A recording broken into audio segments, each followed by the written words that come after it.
I think it's important for people to have what we call as an entrepreneurial mindset. And Mm, I define an entrepreneurial mindset as one whereby you are being resourceful. mm, Resourceful, I mean that when you look at a problem, you're able to correctly identify the problem and that you're able to manage uncertainty and create value, both financial and non financial, for yourself as well as all your stakeholders.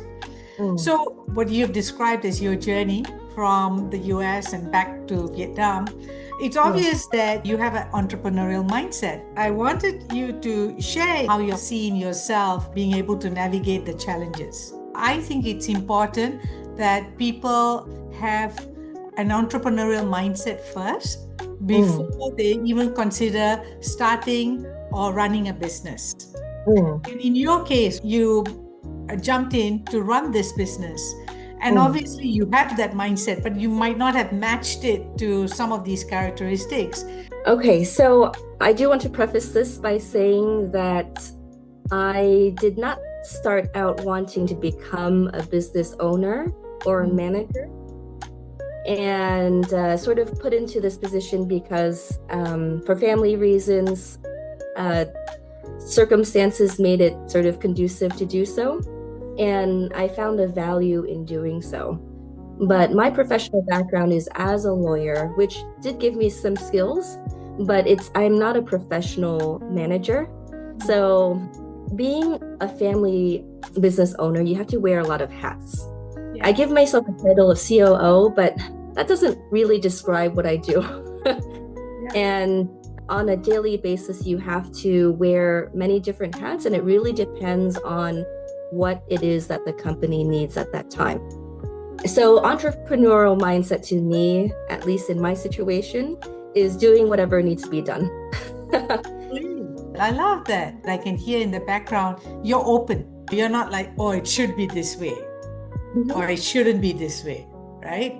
And That's then right. that also makes it work. Yes. My flexibility and ability to adapt to new environments, I've built that skill throughout life from a small age, sort of moving from Vietnam to the US. The story's a little bit more complex than that. When I lived in Chicago and LA, I moved first to Chicago, then LA, and then New York. And in Chicago and LA, I lived with two different relatives' families. And I was moving to a new country, new language, even new families.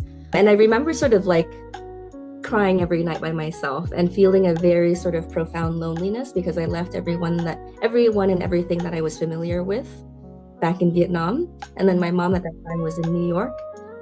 But then after crying for I don't know how many nights, I realized that I have to step up to the plate and just face the situation and do the best that I can. And sort of that self confidence and resilience and adaptability, I think, has served me well in a number of different situations. And similar to this one, because I don't have professional training as a manager, but I think I and my husband have done a good job at taking on the helm of the dental clinic.